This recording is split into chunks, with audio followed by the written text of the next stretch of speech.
Bien, vamos entonces a compartir pantalla y continuar. ¿Cómo estábamos?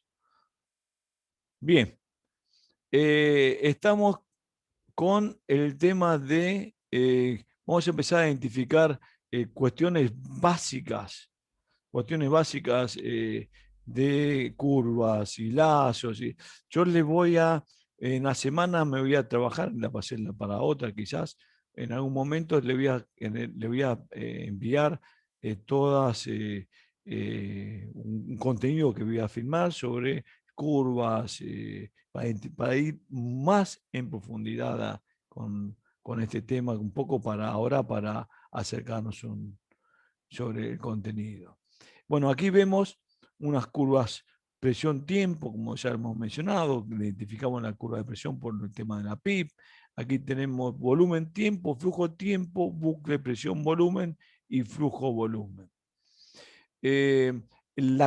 Uno podría observar en esta gráfica que el modo es volumétrico, porque aquí vemos que la curva de flujo es cuadrática, es cuadrada, o sea, la entrega de flujo cuadrada, o sea, que el flujo es constante, de que se abre la válvula inspiratoria hasta que alcanza todo el tiempo inspiratorio, el flujo es constante, como si fuese un flumíter.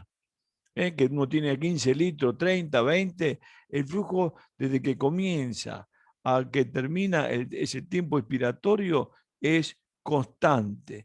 Esto genera ciertas asincronías porque uno quizás requiere otra velocidad de flujo, ¿verdad? Requiere otra manera de que le llegue ese flujo mucho más rápido.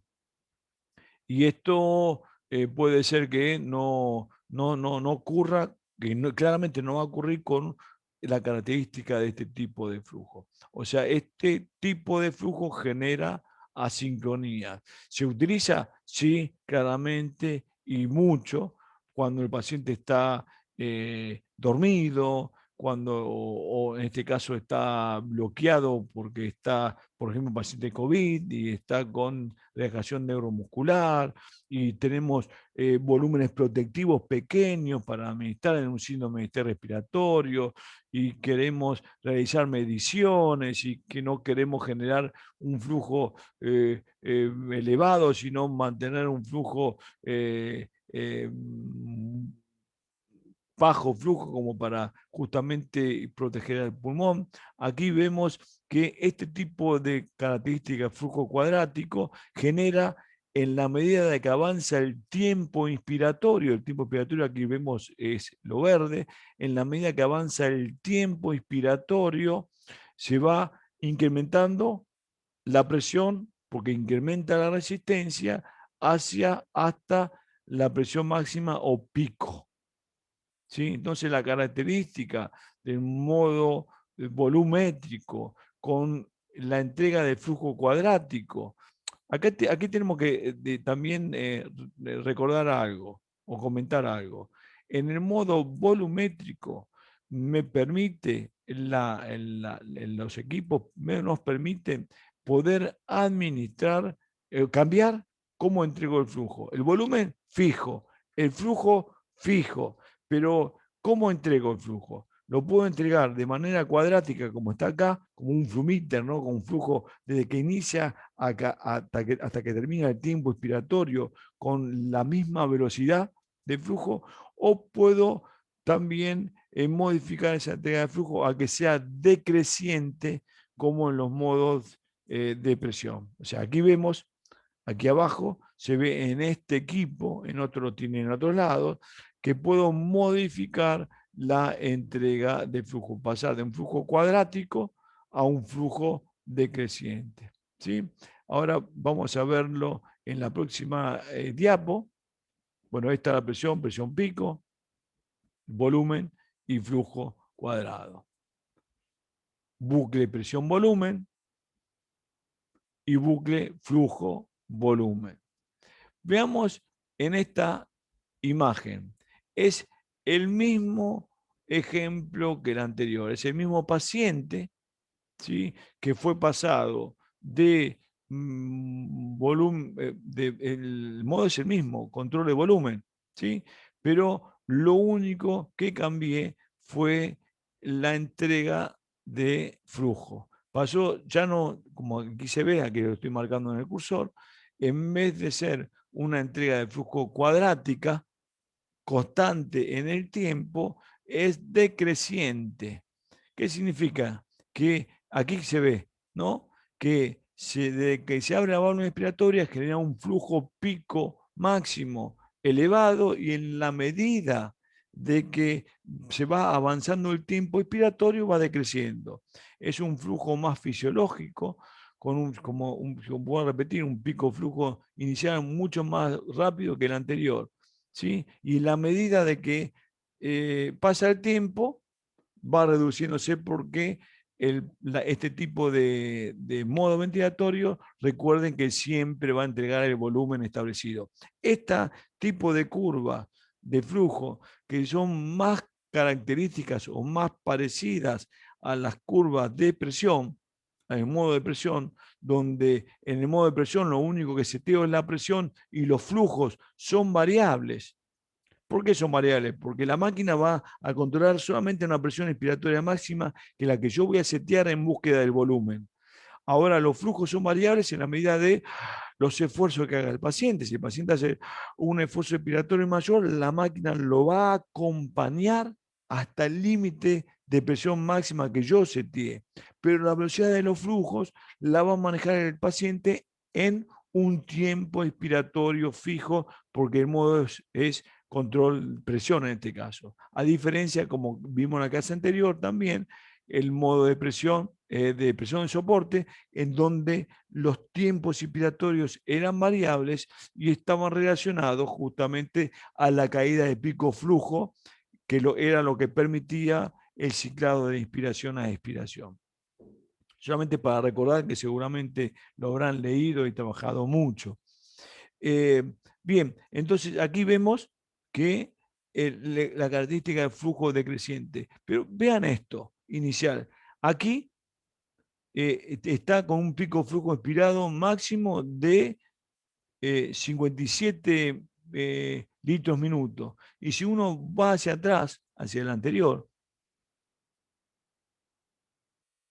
es 31 litros minuto. O sea, ¿ven la diferencia? O sea, cómo el pico flujo inicial es casi el doble, y eso para un paciente que tiene una sensación de falta de aire es significativo. Una cosa que entre así, otra cosa que entre que responda de alguna manera que el flujo duplique el flujo inicial. O sea, eso genera mayor confort. Ahora, también podemos observar que al que el pico flujo inicial es más elevado, las curvas de presión se hacen más cuadradas. ¿Por qué? Porque en la anterior, volvemos en la anterior, aquí, desde que se abre la válvula inspiratoria, como el flujo va entrando lento, y la presión, la resistencia, digamos, el tórax se va insuflando, aumenta la resistencia y se va incrementando la presión pico, así tal cual como se ve desde que se inicia, en la medida que avanza el tiempo expiratorio va incrementándose la presión pico. A diferencia del mismo modo volumétrico, pero con flujo decreciente, vemos que las curvas de presión se van poniendo más cuadradas y eso tiene que ver justamente porque el pico flujo inicial genera mayor resistencia porque el flujo es más turbulento, ¿no? Porque tiene mayor velocidad de flujo. Se parecen bastante más a unas curvas, a una ventilación por presión. Si uno lo ve rápidamente sin prestar atención a algunos detalles. Aquí tenemos algo muy interesante para analizar, para saber, por ejemplo, si el incremento de la presión en la vía aérea está dado por ejemplo, por oclusión en la vía aérea, por un broncoespasmo, por secreciones, A ver, esto lo estamos viendo ahora, lo vamos a ver en una pantalla, lo vamos a ver en el equipo. Pero uno no tiene que olvidarse que tiene otros elementos para poder ver estas situaciones. Por ejemplo, el estetoscopio. Si el paciente tiene un broncoespasmo, uno lo va a ocultar y lo va a percibir y trabajará en consecuencia. Si está ocluido por secreciones, también la va a ocultar y se van a observar ese incremento de la presión de la vía aérea y sabe por qué. Pero también podría ocurrir que, digamos, uno de manera muy rápida podría observar que, y en la evolución de cualquier enfermedad, podría ver que dónde está el problema. Si se incrementó la presión en la vía aérea, sí, claramente, antes tenía una presión, supongamos aquí, en este ejemplo, tenía una presión de 15, ¿sí? Tenía una presión de 15 y ahora tiene una presión de o menos de 15, aquí ahora tengo una presión de 18, muy poquito, 3, 4 centímetros la diferencia, pero aquí se ve, se magnifica en esta imagen. ¿Sí? Bueno, uno podría decir, ¿cuál era en el tiempo? Yo tomo a la guardia, hago la valoración, registro la presión que la encuentro, la presión pico de, está manejando una presión pico de 18, 20, 17, perdón, aquí, en este caso, 15 o menos, y después en el tiempo 25, 22. ¿Qué está pasando? ¿Dónde está el problema? ¿El problema está en el pulmón, en el parénquima o está en la vía aérea? Son dos cosas diferentes. O está en la vía aérea de conducción o está en el propio pulmón. Si está en el propio pulmón, puede ser neumotora, puede ser neumonía, puede ser usando edema agudo del pulmón, puede ser X, patología propio del parénquima. Bien, entonces, pero ¿cómo me doy cuenta? ¿Cómo puede ser? Bueno, vean esto. Yo aquí tengo un ejemplo A y B. Recuerden que la pausa inspiratoria, o sea, se abre la válvula inspiratoria, entrega el volumen, se cierra la válvula inspiratoria, pero la válvula expiratoria no se abre, se mantiene cerrada. Entonces el aire inspirado queda dentro del alvéolo, del pulmón. ¿Estamos de acuerdo? Bien. Pausa expiratoria mide la presión del alvéolo. Mide la presión plató o la presión alveolar. Bueno, aquí está.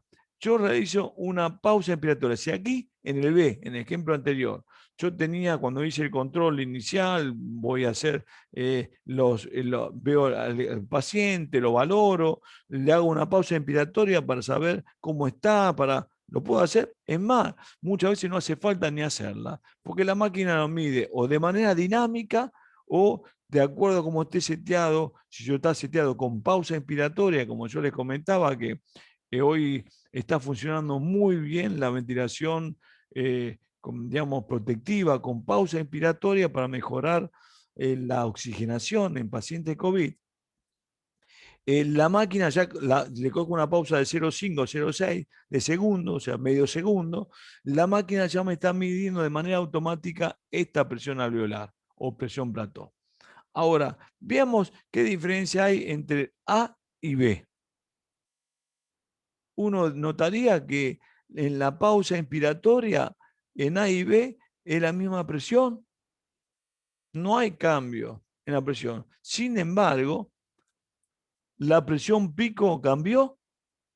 ¿Y esto a qué se debe?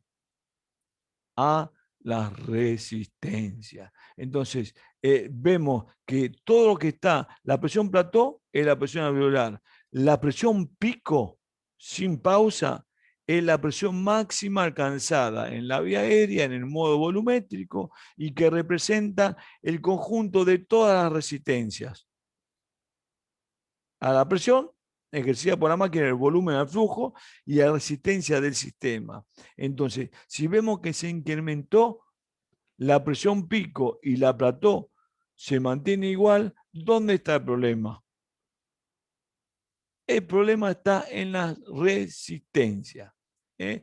El domingo pasado turnamos una paciente muy obesa, joven y muy obesa, de 190 kilos aproximadamente, y si no tiene nada más, eh, previa a la rotación, asegurar bien la vía aérea, todo. Después vamos a trabajar en ventilación prona, ¿no? Pero asegurar la vía aérea, todo. Fantástico, las mediciones, ver qué mediciones manejaba. Cuando rotamos al paciente, se incrementó la presión pico. Bueno, incrementó la resistencia. ¿Y cuál era la razón? Era la posición del tubo, cómo estaba y esto cómo se solucionó colocando un tubo de mallo para evitar que parte, digamos, del tubo medio se acode y que genere esta resistencia que se estaba evidenciando justamente en la vía aérea por el cambio de posición. Entonces, conociendo y viendo esto, uno puede resolver y saber a dónde estamos parados, ¿no? Y cuál es la causa, la razón de los incrementos de la presión en la vía aérea. Bueno, aquí se ve la pausa inspiratoria, ¿no? Claramente, porque el volumen se entregó, el tiempo inspiratorio no se alcanzó y generó una pausa inspiratoria. Esto es una curva de flujo, ¿verdad? Cuadrática, modo volumétrico. Bueno, y aquí vemos que esta pausa, esta la línea cero de flujo, y cómo se ve la pausa, justamente sin flujo. Entonces se genera una meseta. Todas las mesetas que se pueden evidenciar en cualquier curva significa pausa o significa una meseta como que no hay cambios, no hay modificaciones en la presión, flujo, lo que fuese. ¿Sí? ¿Está bien? Bien. Ahora veamos en otro tipo de situación. Bueno, aquí vemos que el mismo ejemplo, que la compliance, o sea, la compliance tiene que ver con la capacidad de distender, en este caso del pulmón, a una unidad de presión administrada. Si estamos administrando, por ejemplo, 10 centímetros, como la que vimos en la primera clase, me va a generar un volumen, una compliance, y tiene que ver, en este caso, estática porque es con pausa. Si es dinámica, la máquina lo mide sin hacer cálculos, sin mide, sin realizar pausa. Pero en este caso, con pausa, es estática. Entonces, si yo tengo la misma compliance, o sea que en este caso 50 mililitros por centímetro, que es una compliance normal, de un pulmón normal, y tengo, como el ejemplo anterior, aquí, tengo la misma compliance, ¿no? O sea, tengo la misma presión alveolar, pero noto que la dificultad está en la resistencia en la vía aérea. Aquí vemos diferentes tamaños de diámetros en cuanto a la vía aérea, y esto es lo que genera esos cambios en la presión pico. O sea, BT y compliance son iguales, y lo que cambian la presión pico por el diferencial de resistencia. Pero vean este ejemplo. Acá la cosa cambia. Si uno se pone a analizar y se pone a ver un poco más fino, dice, subió la presión pico, igual que en el caso anterior. La presión pico subió. ¿Será que es lo mismo? Y aquí claramente noto que no es igual. ¿Por qué no es igual? Porque yo lo que hago, mido el diferencial, que esto es muy interesante, del diferencial de la plató a la presión pico. ¿Qué decíamos que era esto? Resistencia. ¿De qué? ¿De dónde? De la vía aérea. Una resistencia normal, un diferencial normal de la plató a la pico es de 4 centímetros, 5, 6, no más. Es eso. ¿Y eso a qué responde? A la resistencia de la tubuladura, tubo, filtro, ¿no? Al paso del aire, no más. Bien, es normal, y claro, es normal. Ahora, vean en este ejemplo. Yo mido la presión pico como en el caso anterior, veo que hay diferencia, pero mido la diferencia de la presión pico a la plató y veo que son iguales, que veo que a pesar de que se incrementó la presión pico, la diferencia son iguales. Si uno va al ejemplo anterior, ¿se acuerdan? Vamos al ejemplo anterior, eran igual la plató, pero las picos cambiaban. Ahora es lo mismo, cambian las picos, pero, vamos a ver, cambian las picos, pero el diferencial de la pico y la plató se mantiene. ¿Y esto qué me quiere decir? ¿Dónde está el problema? El problema está en la compliance. O sea que en este caso se incrementó o se redujo la compliance, se puso más rígido ese pulmón o ese tórax y el problema de incremento de la vía de la presión pico no tiene que ver con la resistencia al paso del aire, sino tiene que ver con que el pulmón está menos complaciente, más rígido.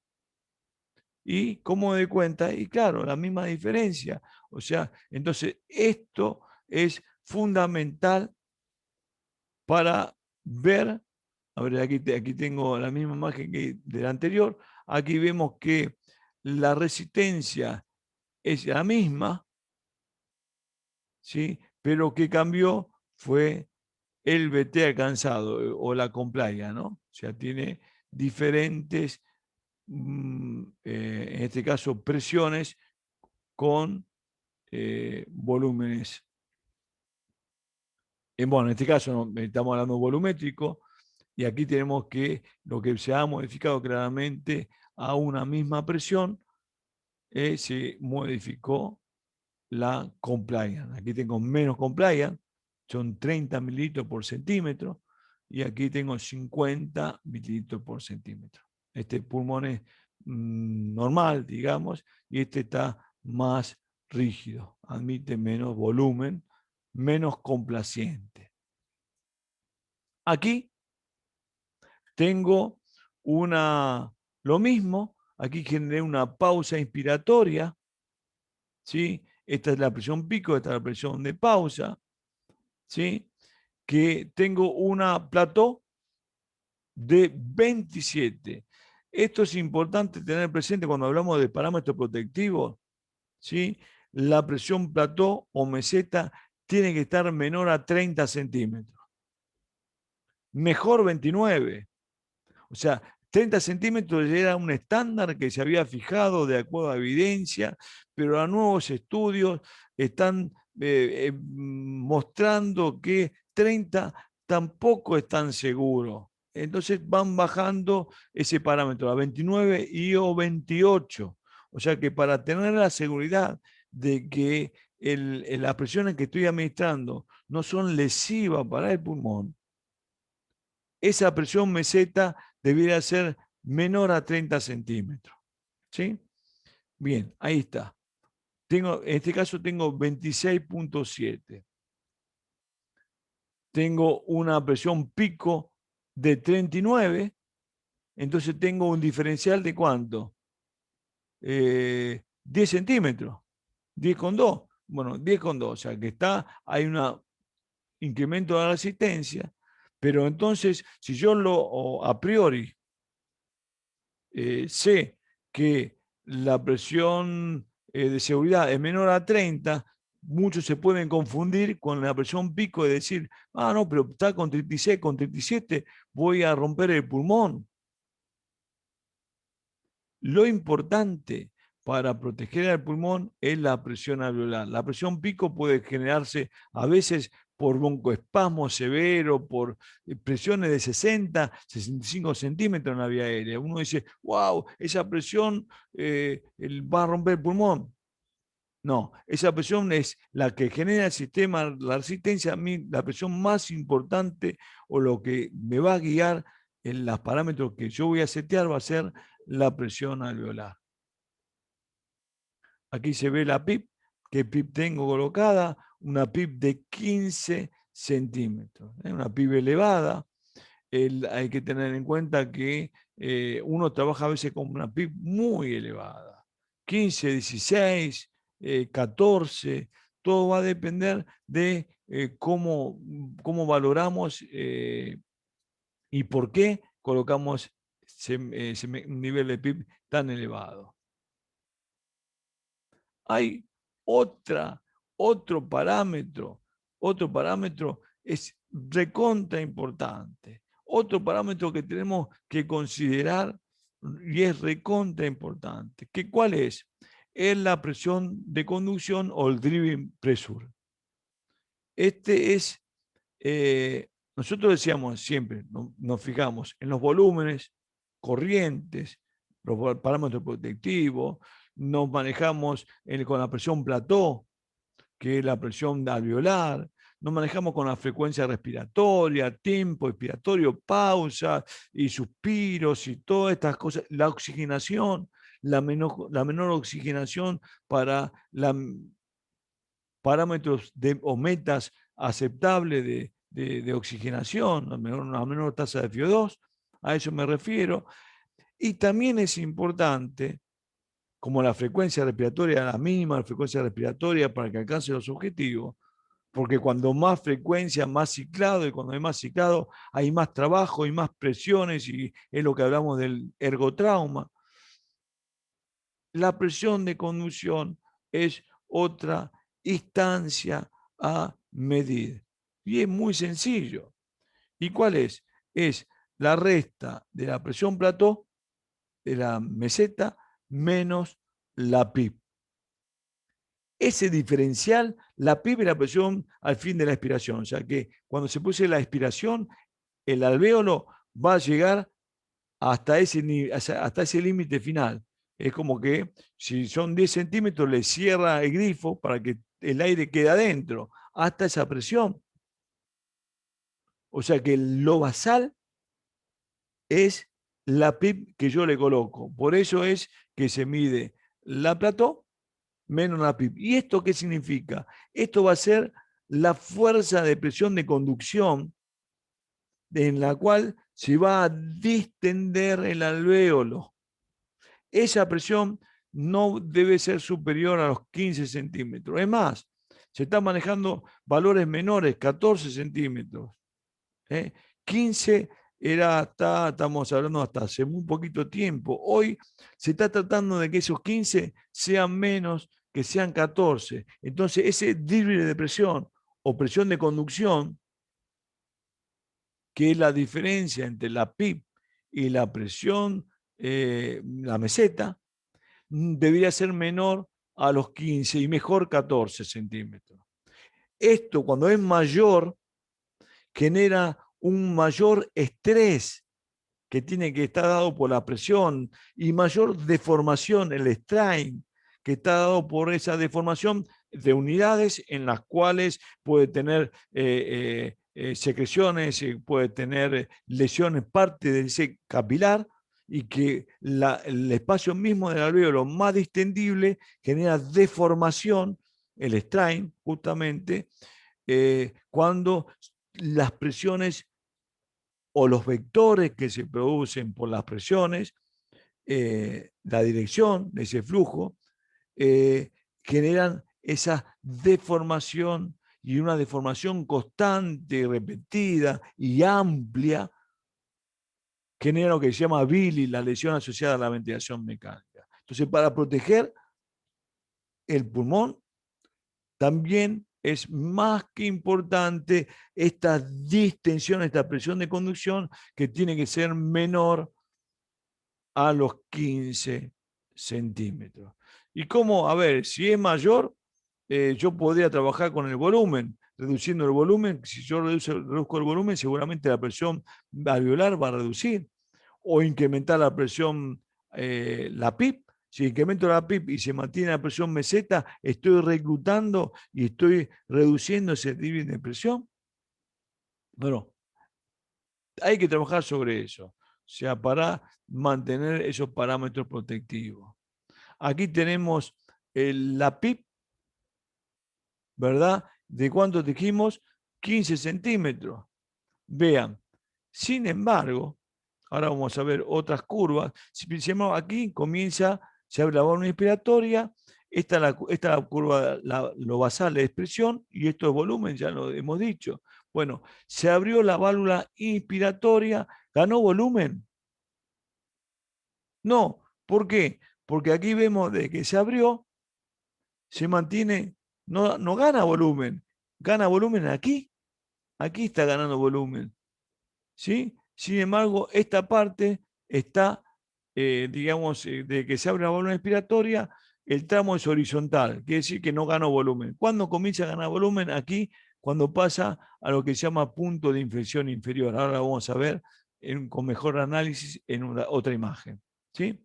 Entonces, yo, por ejemplo, aquí, yo podría titular la PIB, aquí, a ver, no se corre. Ah, se corre quizás en el otro. Bueno, pero aquí claramente veo que está cerrado, que al fin de la expiración está colapsado. ¿Por qué? Porque cuando se abre la válvula expiratoria no gana volumen. Esto es como un globo, quizás ya lo he mencionado. Si yo tengo un globo nuevo o no y quiero inflarlo, cuando comienzo a inflarlo, voy a tener mucha resistencia. Y una vez que lo inflé, no tengo problema, pero inicialmente tengo que vencer una resistencia para que el aire pase y que distinda ese globo. Lo mismo ocurre cuando se abre la válvula inspiratoria y tengo un pulmón, parte del pulmón colapsado, el flujo que ingresa no, es el efecto del globo, no abre y no se distiende, no gana volumen. Y aquí se ve que todo este tiempo expiratorio que es desde que se comenzó y que se va aumentando la presión, porque esto es presión, va aumentando la presión y no gana volumen, y esto tiene que ver porque al fin de la expiración el pulmón se colapsa. Y tengo que trabajar eso, porque si no genera, ¿qué cosa? Es la telectrauma, ¿no? Es colapso y reclutamiento. Y esto genera, como ya lo hemos visto, biotrauma y lesiones a órganos a distancia. Entonces, tengo que trabajar con el seteo de la PIB. Aquí puedo ver también con mayor detenimiento, es lo mismo. Coloqué una pausa inspiratoria en este paciente. Ahora vean la diferencia. Tengo una presión pico de 38 y una plató de 15. Tengo 23 centímetros de resistencia. Acá tengo una altísima resistencia. También puede ser que esté acodado el tubo, sea un tubo muy pequeño, no, múltiples causas. Broncoespasmo, bueno, habría que ver cuál es la razón, pero esta presión tan elevada tiene que ver con el pulmón. No, tiene que ver con la vía de conducción. Por eso es muy fácil identificar y para poder trabajar sobre ello. Otro, otro aspecto que veríamos son, aquí se ve, ¿no? En esta misma imagen, vemos que la resistencia tiene que ver con la presión pico y hasta la plató, y la presión plató o alveolar tiene que ver con la elasticidad, o sea, la presión dentro de lo que es el alveolo, ¿no? Aquí se ve claramente. Entonces, esto pico tiene que ver con la resistencia a este nivel de toda la vía aérea, y la plató tiene que ver con la presión alveolar. Ahí está. Fantástico. Bueno, aquí vemos, ya lo hemos visto esto, el incremento de los esfuerzos, el trigger.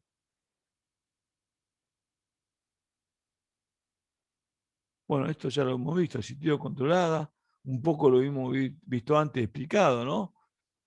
Estamos viendo que de curvas ahora, vemos que el trigger es muy profundo, vemos la caída de presión, esto es de la línea de presión y está la línea de volumen, cómo cae la presión y hace esta forma de cola de pez, ¿eh? Y eso tiene que ver con esfuerzos desmedidos respiratorios. Esto, si veo esto aquí, tengo que trabajar de manera urgente, modificando los triggers o viendo por qué el paciente está haciendo tanto esfuerzo. Seguramente tratará realizando, o se puede evidenciar si uno lo ve, utilizando musculatura accesoria. ¿Será que está tapado? Tiene la vía aérea obstruida, el tubo pequeño. Más. Aquí lo que ya hemos mencionado, la diferencia de un modo asistido con la caída de presión en la vía aérea, con lo que alcanza el umbral del disparo, a un modo controlado, este modo asistido controlado y este controlado.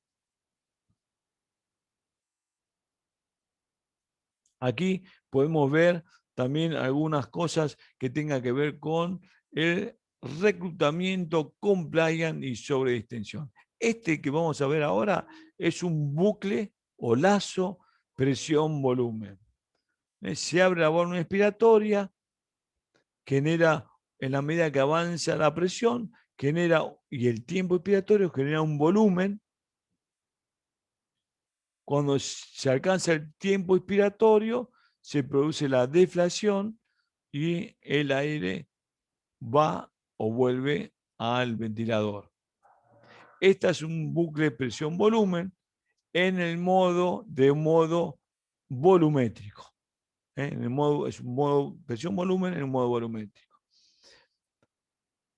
O sea, si yo quisiera analizar para, por ejemplo, titular la PIB, para saber si hay sobredistensión, si hay exceso de presión y está el paciente sobredistendido, podría utilizar como para medición este bucle presión-volumen. Claramente el paciente tiene que estar dormido, claramente tengo que hacerlo bajo condiciones muy específicas, con flujos muy bajos de 5 litros minuto. Un estudio muy específico que se puede hacer, claro que se puede hacer. ¿Y se hace? Sí, se puede hacer y se hace. Ahora, también nos sirve, sin realizar eso de manera tan específica, con un flujo tan lento y el paciente tan dormido, teniendo el paciente en un modo volumétrico como este que estamos mencionando y viendo estas curvas dinámicamente a ver cómo evoluciona. Y aquí vemos, por ejemplo, vemos algunos puntos que sí vamos a considerar. Aquí se abre la válvula expiratoria, cuando cambia de lo horizontal y pasa a lo más vertical, ven que aquí hay una convexidad externa, ¿no? Se ve aquí, cuando cambia de lo horizontal a lo vertical, si uno trazaría una línea recta desde este cambio, de un lado y del otro, en el cruce, estaría justamente el punto de inflexión inferior. ¿Sí? Y este punto de inflexión inferior me va a servir justamente para poder titular la PIP. Si el punto, por ejemplo, aquí, inicialmente, como está la PIP colocada, que está en 5 centímetros, vemos cuando comienza a ganar volumen aquí. Imagínense que en 10 centímetros de presión, ¿qué volumen ganó? Nada. Este es el cero, que ganó 20 mililitros, habrá ganado. Entonces, si el paciente, o sea, la máquina generó 10 centímetros de agua, comenzó con 5, generó con el volumen 10 centímetros, no ganó nada de volumen, quiere decir que está cerrado. Entonces, el punto de inflexión inferior me puede servir para titular la PIP. ¿Qué quiere decir? Que la PIP, en vez de colocarla con 5, la podría colocar con 10 y un poco más también. Recuerden que estas mediciones, para ser más preciso, el paciente no tiene que hacer ningún esfuerzo, colocarlo en el modo volumétrico, tal cual como estamos hablando, y a un flujo lento, porque si el flujo es alto, elevado, puede ser que la resistencia se vaya modificando justamente por un flujo elevado. Entonces el flujo tiene que ser lento. Antes se decía que estos estudios lo realizaban con lo que llaman la macro jeringa o la gran jeringa, y que eran el paciente dormido, como estamos diciendo, con relajaciones neuromusculares, y le conectaban una jeringa enorme, grande jeringa, y le administraban flujos lentos, y que por cada flujo anotaban qué presión y qué volumen alcanzaba. Por ejemplo, si estaba en este punto, entonces dirían con 10, 12 centímetros alcanzó 100 mililitros. Entonces iban realizando esta gráfica de presión-volumen, y entonces sabían estos puntos de infecciones inferiores o el 2 de mayor compliance, entonces acomodaban las presiones y los volúmenes de acuerdo a la super jeringa esta que estamos hablando, ¿no? Grande jeringa. Hoy se puede hacer con flujos lentos de 5 litros minuto y con esta característica. Bueno, aquí vemos la presión entonces de la parte de la fase 1, que tiene que ver con el punto de inflexión inferior. La fase 2 es la de mayor compliance. Ya ven que con poca diferencia de presión alcanza mayor volumen. Vean, de aquí a aquí prácticamente hay sin cambio de presión, sin embargo hay de 100 a casi 300, ¿sí? Con casi nada de presión, nada de diferencia, o sea que tiene la de mayor compliance. Después tenemos otro punto de infección, que es el superior, que es lo mismo que el inferior, pero en este caso es inversa, que pasa de lo vertical a lo horizontal. Esto se llama cola de pato, le llama, y esto tiene que ver con la sobredistensión. Vean esta diferencia, que aquí, que prácticamente, que de 400 a 450, que son 50 mililitros, ¿qué presión se generó? Vean, 30, aquí son 10 más, supongamos 40, o sea que con 10 centímetros de presión alcanzó, ¿cuánto? Alrededor de 50 mililitros. O sea, esto que, por ejemplo, cuando en el punto de inflexión superior, lo que me está marcando es una sobredistensión. Y entonces, ¿qué tendría que hacer? ¿O qué podría hacer? Si ya veo claramente veo que genera alta presión, 10 centímetros, y gana escaso volumen, 50 mililitros. ¿Qué tendría que hacer? Reducir los mililitros, pasar de 500, 450 a 400, tendría menos presión resultante.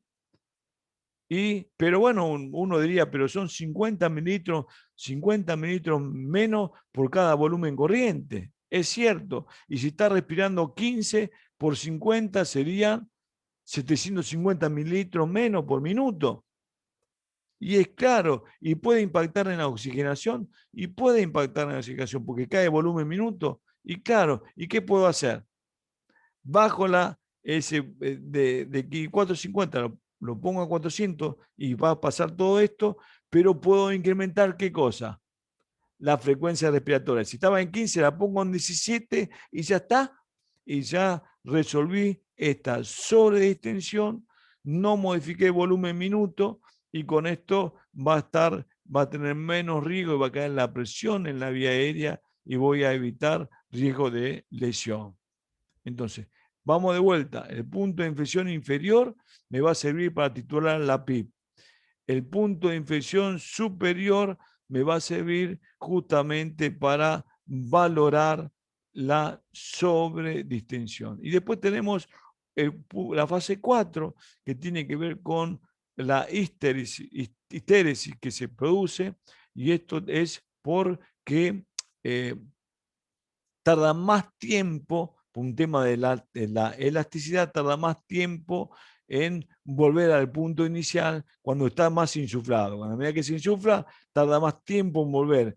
la presión que administra la máquina se abre más rápido. Por lo tanto, la curva, la fase 4, que es la deflación, es más amplia. Cuando el paciente tiene mayor elasticidad, con un pulmón más rígido, esta curva es más cercana a la curva de inicio, pero cuando el paciente es más complaciente, es más amplia, tarda más tiempo en la deflación. Aquí vemos que está la PIP colocada, en este caso, a 5 centímetros. Aquí vemos un bucle presión-volumen y vemos que aquí ¿no? Tenemos la curva de inflación inferior, ¿no? La fase. Bueno, entonces está con 5, colocamos la PIP, en este caso a 14, o sea, pasó de 5 a 14, y entonces cuando se abre la válvula inspiratoria ya gana volumen, gana tiempo inspiratorio también, porque entonces tiempo inspiratorio que es importante, que estamos hablando de una tercera parte de todo el tiempo inspiratorio, porque lo verde es inspiración, casi una tercera parte de su tiempo no gana volumen, o sea que se pierde, y entonces al correr la PIP, al fin de la expiración, se mantiene abierta y reclutado los alveolos y mejora claramente lo que es la oxigenación.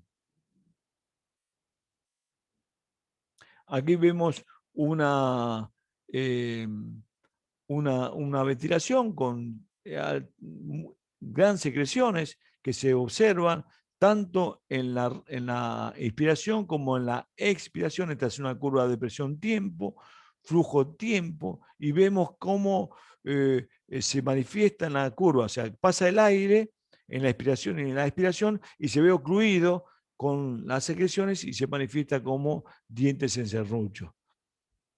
Claramente ahí vamos con las aspiraciones, ¿no? Después vamos a ver bien cómo las hacemos. Aquí podemos también observar en esta gráfica de modo de presión, podemos ver las fugas. ¿eh? Vean esto, esta presión tiempo, volumen tiempo, flujo, tiempo, bucle presión volumen y bucle flujo volumen. Vean aquí, vamos a comenzar con esta curva de volumen tiempo. Se abre la válvula inspiratoria, parte de cero, como todo, ¿no? Excepto la depresión, todos parten de cero. ¿Sí? Se abre la válvula inspiratoria, genera el volumen que hemos seteado, y aquí tenemos una presión de 15 centímetros, es un modo de presión, alcanza un volumen determinado de 540, a ver cuánto tiene el volumen acá. No, tiene un volumen cercano a 800, aquí está, cercano a 800 mililitros. Con esa presión de 15 centímetros, está alcanzando un volumen cercano a los 800 mililitros. Gran volumen, ¿verdad? Ahora, vean esta curva. Recuerden que si la máquina administra 500 o 800 como está administrando, tiene que regresar ¿cuánto? Los 800. O sea, el volumen que integró. Ahora, veamos esta curva de volumen. Comenzó de cero y debería volver a cero, y sin embargo, llega hasta este nivel. Y si uno si se pone de costado, ve que tenemos por encima 200, acá está 160, está entre 300 y 200, 200 y algo, que sería la fuga. O sea que la máquina, el modo volumétrico, aquí en la curva volumen-tiempo, no llega a cero, se mantiene como una meseta, y esto tiene que ver con las fugas. Casi estamos hablando de 250 mililitros de fuga, que aquí se ve en esta diferencia. También hay otra curva que podemos observar aquí, que es en la curva flujo-tiempo. Ven que lo verde es inspiración y lo rojo es expiración. Tiene que volver siempre, tiene que volver a la línea cero de flujo. La expiración tiene que volver, la expiración integra y la expiración, la expiración integra el volumen corriente y la expiración tiene que llegar a la máquina el volumen que integró. Ahora vean, esta es la línea cero y el volumen expiratorio es como que pasa por encima de la línea de cero y esto me está marcando que hay fuga. Otro punto clave que es fácil de medir y de observar es en el bucle flujo-volumen y en el bucle presión-volumen. Vean, recuerden lo que yo les comenté inicialmente. Los bucles o lazos, como este que estamos viendo, presión-volumen y flujo-volumen, tienen características de que involucran dos variables.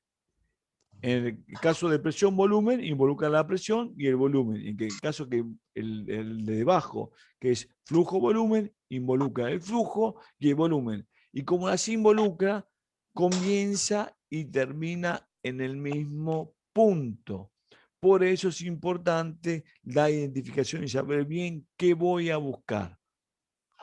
Entonces, aquí, si yo tengo este bucle flujo-volumen que comienza aquí, en la línea de cero, en esta intersección horizontal y vertical aquí, desde que se abre la válvula inspiratoria, tendría que volver al punto de inicio.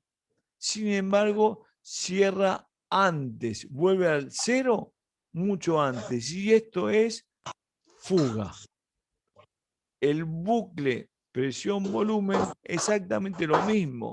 Ven que parte de aquí y no llega a cero. Y este es el volumen. Si uno hace la resta, lo mismo que anterior, aquí vemos que está llegando a 200 y algo. Se corta. Todo esto es fuga. Y yo lo voy a evidenciar con si está el paciente intubado, que va a sentirse fuga, va a haber ruidos por garganta, burbujas. Imagínense en pandemia, pinchado el balón, un desastre. ¿Eh? Bueno, miren esta imagen. Esto no nos podemos permitir, ¿no? Por varias razones. Primero, por los riesgos de aerolización. Aquí el balón está desinflado, pinchado, no sé. Primero por los riesgos de aerolización. Y después porque todo lo que está por encima se puede ser que esté infectado. Y muchas de las neumonías asociadas a la ventilación mecánica tienen que ver con el pasaje de infección o de contenidos infectados de boca a vías aéreas inferiores. O sea, el balón de neumotaponamiento me va a servir para ventilar, me va a servir para proteger la vía aérea y un balón desinflado puede ser o incrementa los riesgos de las neumonías asociadas a la ventilación mecánica, aparte de los riesgos biológicos, como ya lo vemos en pandemia, y también claramente vamos a observar que los volúmenes que uno quiere integrar no se pueden alcanzar. Aquí vemos en caso inverso, vimos en el anterior fugas y acá vemos atrapamiento dinámico o autopip. Una cosa es la PIP que uno coloca 5 centímetros, 6, 10 para lograr una capacidad de ciudad funcional determinada para mejorar la oxigenación y otra es la autopip. Es un atrapamiento que puede ser dinámico, provocado quizás por incremento en la frecuencia respiratoria y no le damos tiempo suficiente para exhalar o por un proceso patológico, broncoespasmo, sea cual fuese el motivo, que los tratamientos son diferentes claramente, en las curvas y bucles se ven de esta forma. En el bucle flujo-volumen vemos que no cierra y queda abierto en esta vertical. Aquí tenemos la horizontal de flujo y aquí del volumen, ¿no? que se integra con el flujo. Vean que cuando hablamos de fuga, se cerraba antes y cuando hablamos de atrapamiento, queda abierto. O sea que hay parte del aire que se integró y no pudo salir. Entonces, cuando yo veo que un bucle que no cierra y queda así abierto, yo sé que está atrapando y tiene autopip. Otro curva, como en este caso la de flujo, cuando la curva expiratoria, que es la de abajo, no llega al cero, y antes de comenzar, antes de llegar a cero, comienza un nuevo disparo, no terminó de sacar el aire y la máquina dispara nuevamente porque el paciente hizo un esfuerzo expiratorio, por ruidos en la máquina, por ser muchas razones. ¿eh? No llegó a sacar todo el aire y la máquina dispara, entonces genera lo que llamamos autopip, ¿sí? ¿Y cómo lo vemos? Porque la línea o la curva expiratoria de la curva flujo-tiempo no llega a la línea horizontal, al cero horizontal. Entonces, de dos formas vemos el atrapamiento fácil. Vemos con el bucle, flujo-volumen, que no cierra, que queda abierto, y o con en la línea, digamos, en la curva de flujo-tiempo, el flujo expiratorio no llega a las líneas de cero antes de comenzar una nueva expiración, como aquí, ¿no? Aquí lo vemos. Aquí vemos un atrapamiento, lo que estamos haciendo referencia, no llega a cero, o sea, esto es cero flujo, no llega a cero, esto es atrapamiento, esto es autopip. Y aquí vemos, cuando se abre la válvula expiratoria, que él no llega, o sea, que no cae, o sea, aquí se abrió la válvula expiratoria, esta es una curva de presión. Se abrió la válvula expiratoria y no cae, no vuelve rápidamente, tiene poca elasticidad, no vuelve rápidamente al punto, de manera vertical, al punto inicial. Y esto tiene que ver con un componente resistivo. Aquí tiene que ver con el tubo, con el mocoespasmo, tiene que ver con la vía aérea. Veo que está demora la salida del aire. No cae, cuando se abre la válvula expiratoria, tarda, es muy lento, amortiguado la expiración. Y aquí se ve que está atrapando. ¿Y qué tenemos que hacer? Esto no podemos seguir permitiéndolo, porque atrapando digamos, aire, incrementa la presión intratorácica, cambios hemodinámicos vamos a tener. Va a caer la tensión arterial, seguramente. ¿Por qué? Porque va a colapsar los capilares por incremento de la presión intratorácica.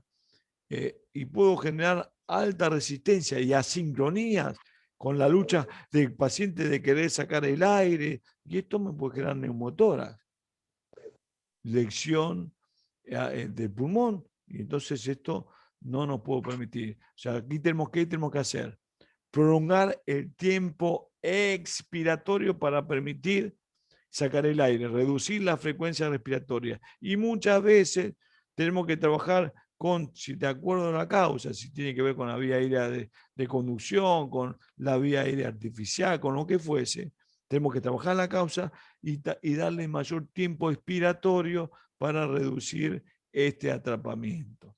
Hay formas, vamos a hacer la próxima clase, vamos a ver cómo medimos el autopip, vamos a trabajar, cuando trabaje con ese video que le quiero generar, se lo voy a mostrar. ¿Sí?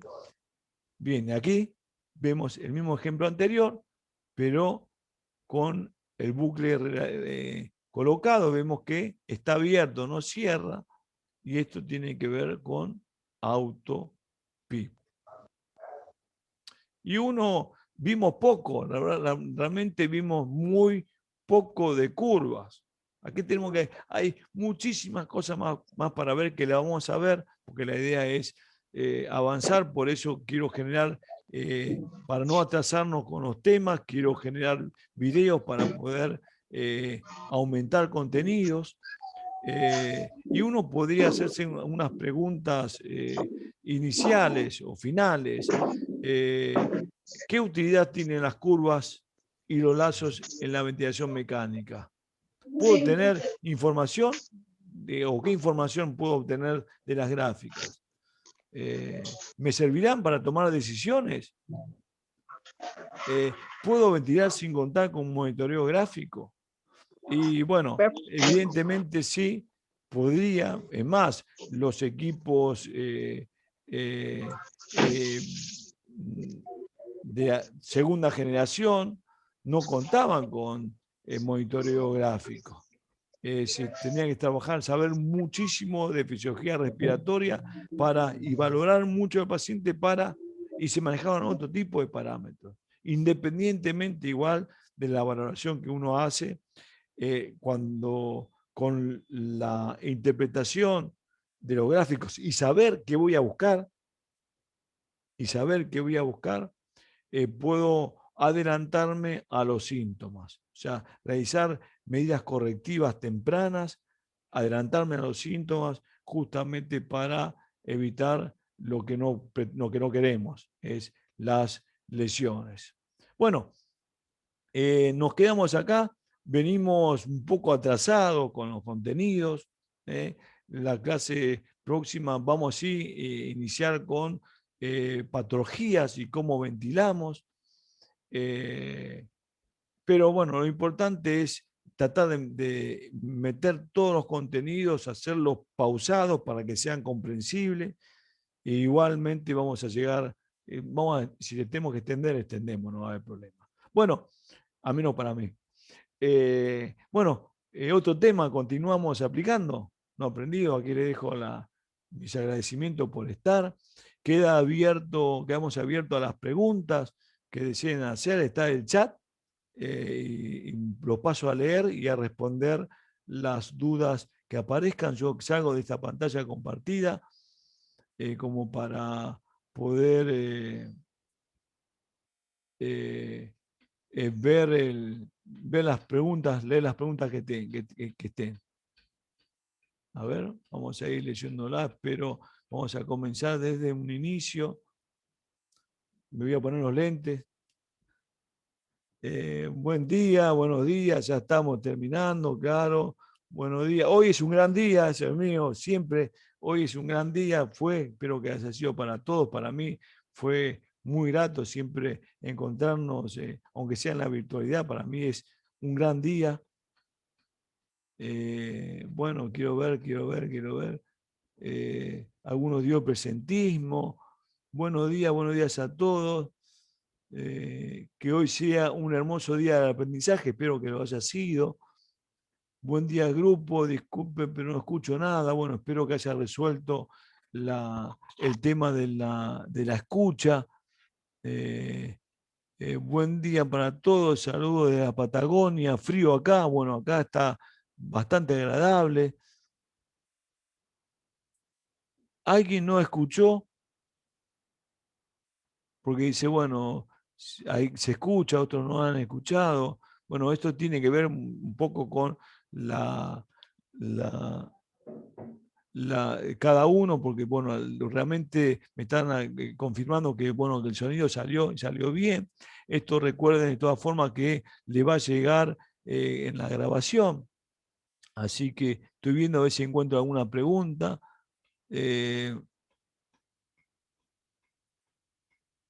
¿Podría pasarnos la clase grabada? Buen día, profesor. Sí, por supuesto. Todos van a tener la clase grabada para escucharla las veces que quieran.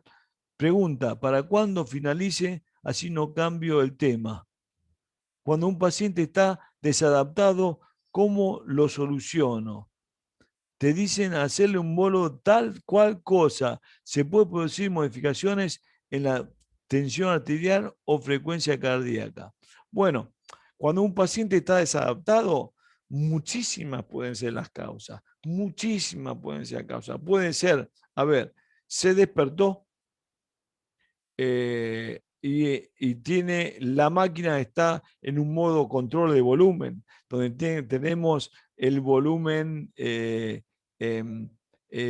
fijo. Imagínense ustedes en la vida real estar ventilado con un volumen como si estuviese en un spa. Siempre el mismo volumen y el mismo flujo y a una frecuencia. Esto evidentemente puede generar disconfort y claramente genera disconfort. Entonces puede ser que el paciente esté requiriendo un flujo mayor y la máquina entrega. Entonces hay una sincronía de flujo. El paciente quiere un flujo que la máquina no le va a otorgar porque el flujo es fijo, porque el modo volumétrico. Si el modo es por presión, la máquina lo va a acompañar con la presión que seteo y va a aumentar las velocidades de flujo, va a cambiar. Esto lo vamos a ir viendo con simuladores para que aquellos que no tienen contacto puedan interpretarlo mejor. Pero las velocidades de flujo claramente son diferentes. Una cosa es, otra cosa, el flujo es diferente. Y el paciente puede requerir flujo diferente. Entonces puede haber asincronías de flujo. ¿Y cómo lo soluciono? Lo soluciono con un bolo de anestésico, relajación neuromuscular, sedación. Quizás lo único que tengo que hacer es modificar la velocidad de flujo al paciente y con eso no lo tengo que generar mayor sedación, porque recuerden que el incremento en el tiempo de la ventilación mecánica genera lesiones, genera riesgo de neumonías asociadas a la ventilación mecánica. Entonces, cuanto menos tiempo o menos está ventilado el paciente, menos son los riesgos que va a tener. Entonces, si yo ante una desadaptación que quizás pueda mejorar, quizás puedo mejorar el trigger. Está muy duro el trigger, entonces pongo un trigger más sensible, bajo el nivel de trigger para que al mínimo esfuerzo la máquina lo asista. Quizás puedo mejorar con eso. Quizás está desadaptado porque está ocluido. Quizás está desadaptado porque el tubo endotraqueal se reintrodujo más. Cuando realicé la curación o la fijación, le reintroduje más el tubo a la medida que estaba y entró en un solo pulmón.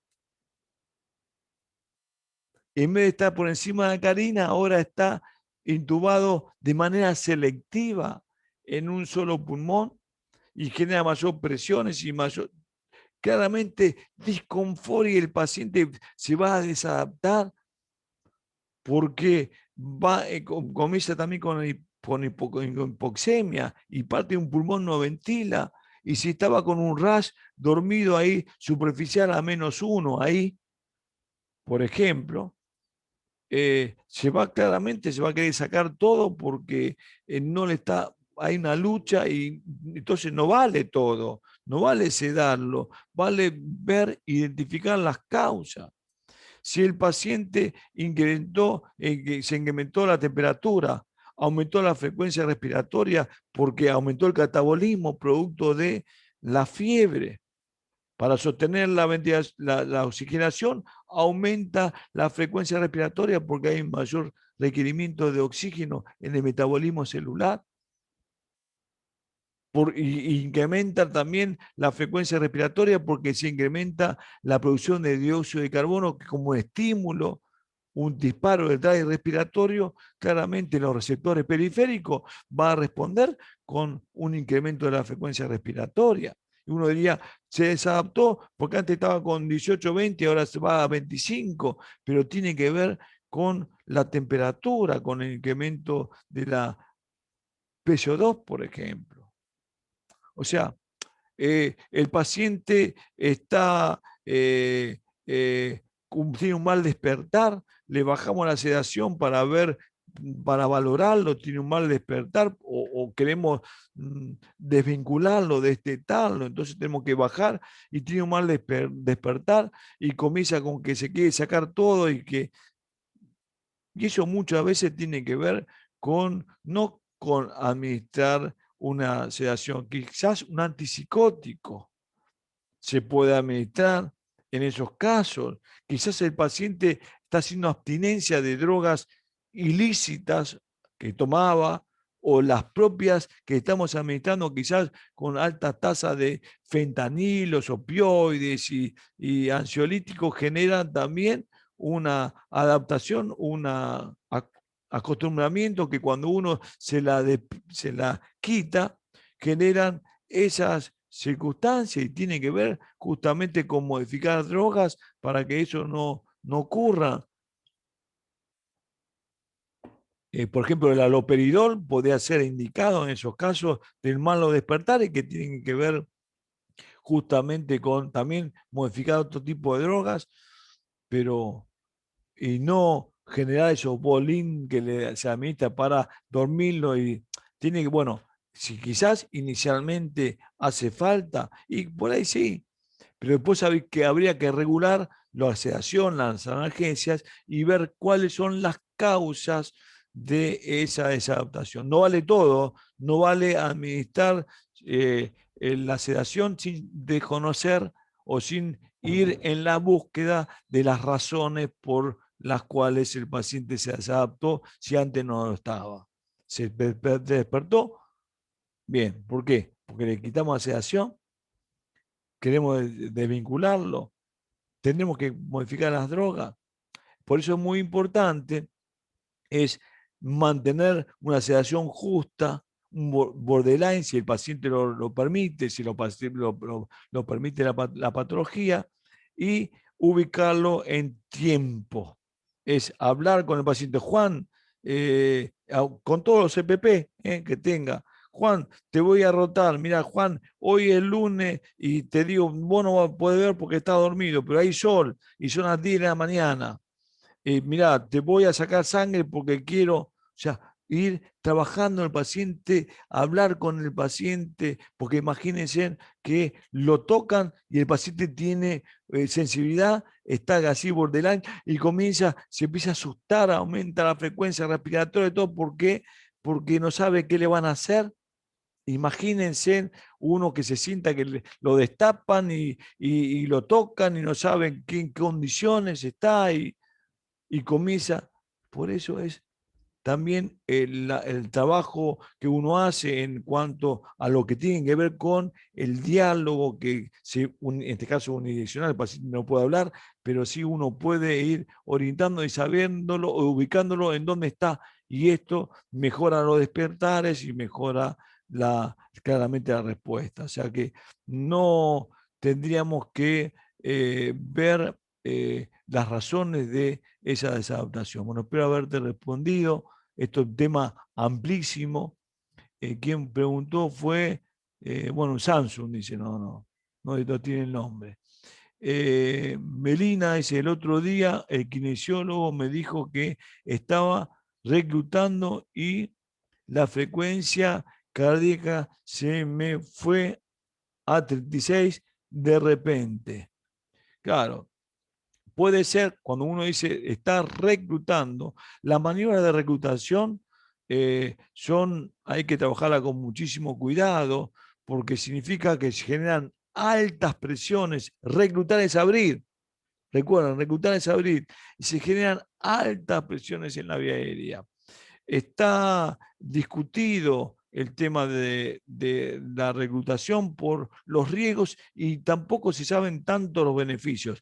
Lo que sí se sabe es que un pulmón reclutado mejora la oxigenación, pero las maniobras bruscas de reclutamiento, que significa incrementar presiones, estamos hablando de presiones de 45 centímetros de agua, mantenerlas en el tiempo, abrir, generar altas presiones en la vía aérea con un paciente totalmente dormido. Hay maniobras, hay cosas para hacer claramente que son más seguras, que podemos trabajar y hablar al respecto.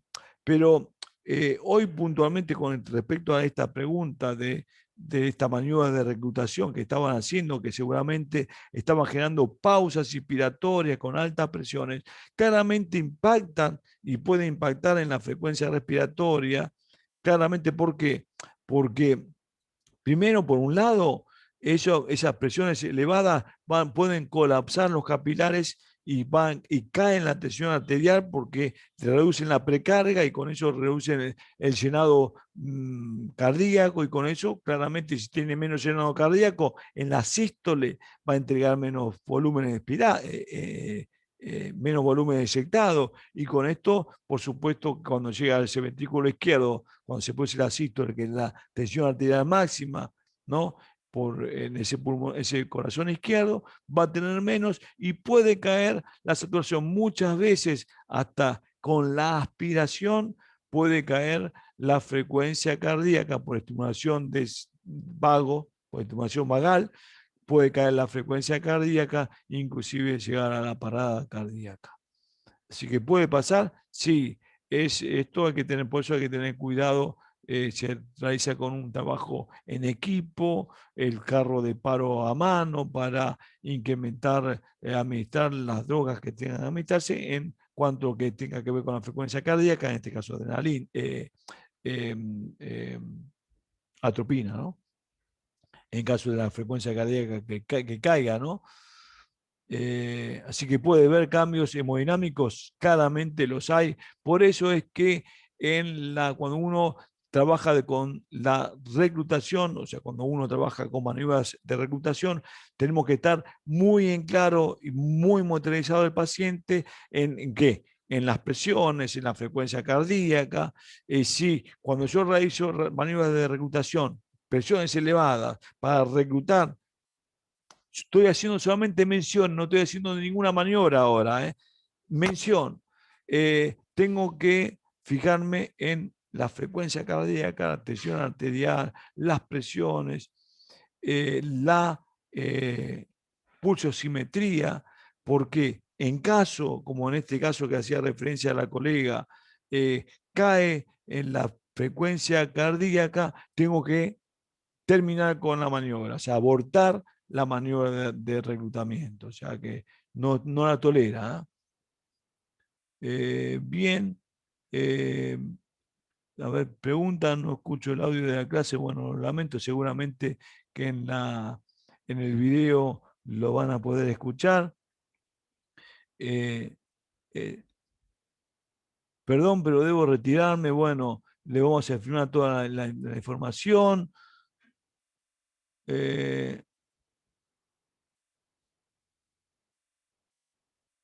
Bueno, a ver, estoy buscando. ¿Se pueden poner tubo de mayo a pacientes pronados? Claro, claro. El tubo de mayo es muy sencillo colocar. Recuerden, se coloca con la concavidad hacia arriba, hacia arriba. La concavidad, y cuando se toca en el paladar duro, se rota en una misma movimiento. Alguien tiene el micrófono encendido. Cuando uno se rota, cuando llega y toca el paladar óseo, se rota y se sigue introduciendo. Esto hace que, en el caso del paciente pronado, como yo les comentaba, ayer mismo, esa paciente obesa, le coloqué fácilmente el tubo de mayo. El tubo de mayo se mide desde la comisura de la boca hasta la oreja. O sea, este sería el tamaño, ¿no? Del tubo de mayo. O sea, para que un tubo de mayo sea el adecuado, tiene que tener la distancia de la comisura externa de la boca hasta el pabellón de la oreja, ¿sí? Este sería el tamaño del tubo de mayo mío indicado, ¿sí? Si se coloca con la concavidad hacia arriba, cuando toca el paladar, se rota en una sola dirección, no en la forma que tiene, porque si no uno arrastra la lengua y ocluye la vía aérea. Entonces se coloca de manera al revés, ¿no? Con la concavidad hacia arriba. Y si se coloca, claramente sí, en este caso hubo necesidad porque el tubo se acodaba y con los propios dientes.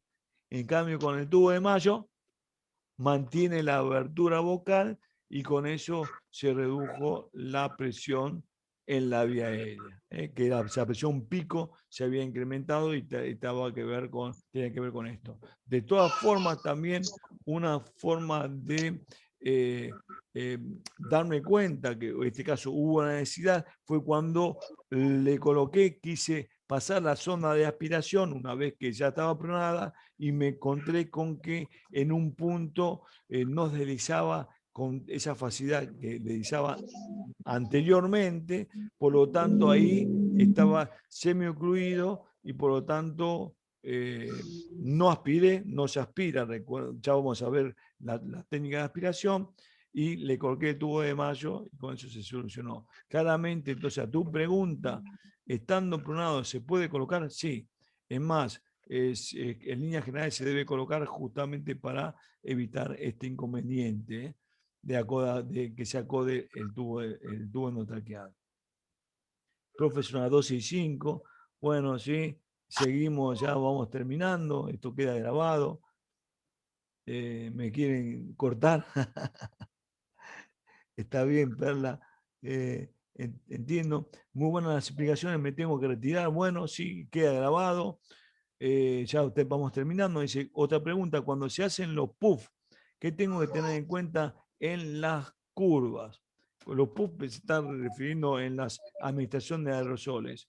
Eh, Vamos a trabajar en la administración de aerosoles, una clase especial de todas las prácticas profesionales, y vamos a ver en qué momento de la curva o en qué momento se da, de acuerdo a donde esté, se administra en la inspiración. Si yo tengo una aerocámara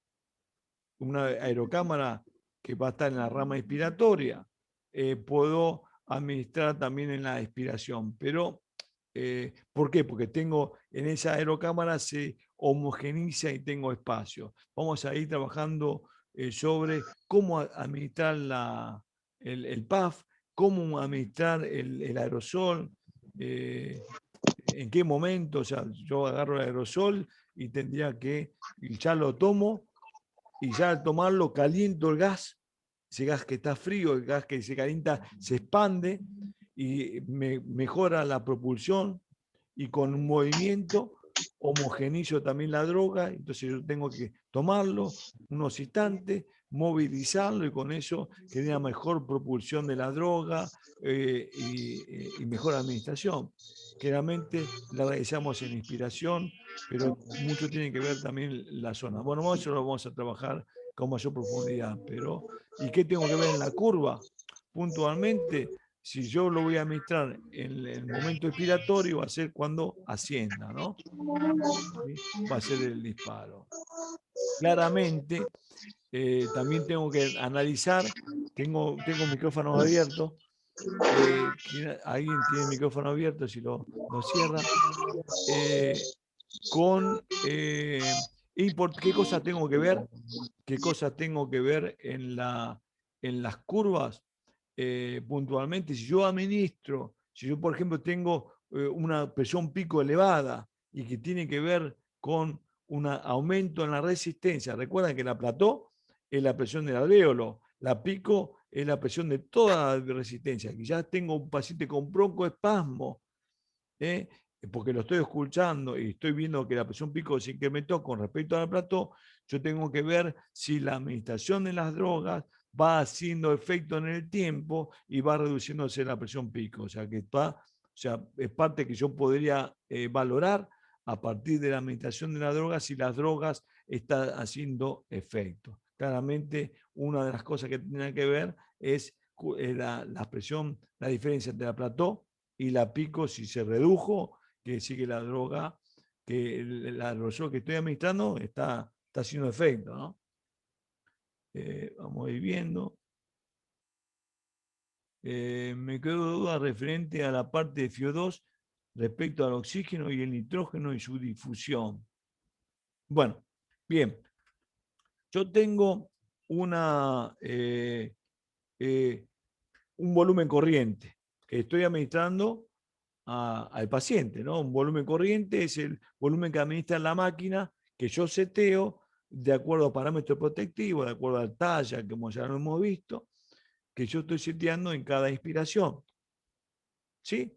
Fantástico. De ese volumen corriente puede ser que yo administre una FIO2 del 50%. ¿Qué significa? Que la mitad o que ese volumen que yo estoy administrando es el 50% es oxígeno y el 50% es nitrógeno, que tiene que ver con los gases ambientales o los gases que tienen que ver con lo del poliducto que yo estoy administrando. Y si tengo un ventilador que tiene turbina, comprime el aire ambiente, bueno, va a ser parte, pero lo que yo estoy seguro, que yo pongo una FIO2 del 50%, la máquina va a entregar de ese volumen corriente, supongamos que es 500, bueno, la mitad va a ser del oxígeno, ese 50%, el otro, nitrógeno. ¿Está bien? Bien. Yo tengo una membrana y la ley de Fick dice que el intercambio, o sea, a ver, de los gases tiene que ver con el espesor de la membrana, pero también tiene que ver con otras cosas. Tiene que ver con la difusibilidad de los gases, o sea, que cada gas tiene una capacidad de difundir, de pasar de un lado al otro de la membrana a una velocidad determinada. Por ejemplo, el helio con respecto al oxígeno difunde mucho más rápido que el oxígeno. Si yo tengo helio y tengo oxígeno, el helio va a difundir más rápido que el oxígeno a través de la membrana. El dióxido de carbono va a difundir más rápido que el oxígeno, porque tiene la tasa de difusión es más rápida. O sea que el dióxido de carbono difunde más rápido que el oxígeno. Pues si hablamos de nitrógeno y oxígeno, que es el volumen que yo estoy administrando, el oxígeno va a difundir mucho más rápido que el nitrógeno, porque es más afín a la membrana, al paso, tiene menos resistencia. Entonces, si yo tengo oxígeno al 100%, va a difundir rápidamente. Si yo tengo más nitrógeno, va a difundir el oxígeno y el nitrógeno va a quedar como una estructura. Y esa estructura va a hacer que el alveolo se mantenga abierto, reclutado. Entonces, yo administro oxígeno al 100%, rápidamente va a difundir y la tendencia en el tiempo va a ser el colapso. Se va a atelectasiar porque por reabsorción o lo que es lo mismo, desnitrogenización. Se absorbe, entonces se colapsa y se genera atelectasia. Entonces, lo ideal es ir reduciendo la tasa de oxígeno administrada. ¿De qué manera? Bueno, generando estrategias, colocando pausa inspiratoria, incrementando la PIB. Vamos a ver estrategias que podemos hacer.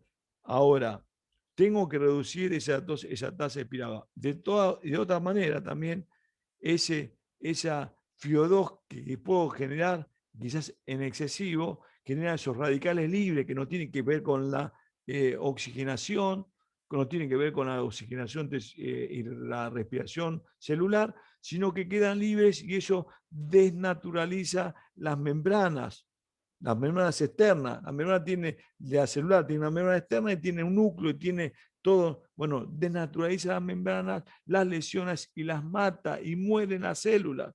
Entonces es tóxico por encima del 60% en el tiempo. Si yo necesito administrar una FIO2 al 100%, se la administro. Pero tengo que tener en cuenta que tengo que hacer todas las estrategias para ir reduciendo ese aporte, por lo que acabamos de decir. Espero que en esta respuesta te haya sido suficiente. Bueno, gracias, excelente. Bueno, no sé si hay alguna otra pregunta. ¿Usted sabe cómo funcionan los respiradores que mandó el Estado? Tiene la válvula respiratoria en una manguerita y no se conecta al aire comprimido. ¿Podría hablar de eso?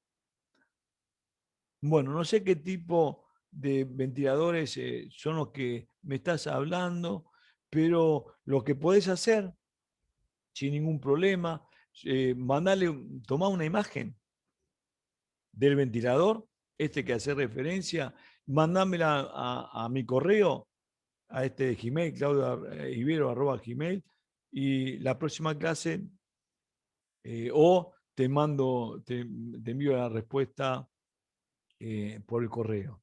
Puedes hacerlo sin ningún problema. Con gusto te respondo. Quedó súper claro. Bueno, veo que no hay ninguna más, ninguna pregunta más, ya siendo las 12:47. Eh, Hemos trabajado bastante hoy y bueno, que nos quedamos acá. Y la próxima clase nos encontramos. Ya le va a llegar toda esta grabación. Bueno, recuerden que lo más importante son ustedes. Les aprovecho para saludarlos a todos. Un abrazo virtual. Cuídense mucho. Y nos vemos en la próxima. Recuerden que tienen el chat o tienen el correo para alguna duda que tengan. Con gusto se las respondo. ¿Sí? Quizás con algún tiempo, no va a ser quizás iniciar rápido en el instante, pero bueno, se las voy a responder. Bueno, abrazos grandes, cuídense mucho. Nos vemos en la próxima. Hasta la próxima.